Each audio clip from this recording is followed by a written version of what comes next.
उमेदवार जे नावं आहेत ते अद्यापही वेटिंगवर आहे. काय याच्या मागचं कारण? दुसरी गोष्ट, आपल्याच मतदारसंघामध्ये उपमुख्यमंत्री म्हणून अशी आपल्या नावाची घोषणा करण्यात आली. कार्यकर्त्यांच्याही मनात तशाच भावना आहेत. हे बघा, आदरणीय एकनाथ शिंदे साहेबांनी, आपल्याला माहिती असेल की त्यांनी स्वतःहून डिक्लेअर केलं की माझा कुठलाच अडचणीचा विषय नाही.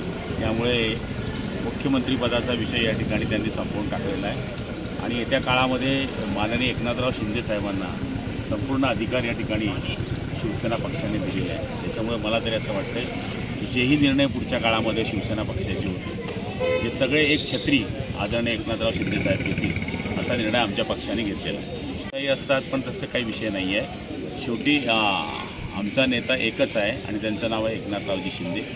ते आदेश करतात तशा पद्धतीने आम्ही काम करत असतो आणि पुढच्या काळातही तसंच काम करत आहोत.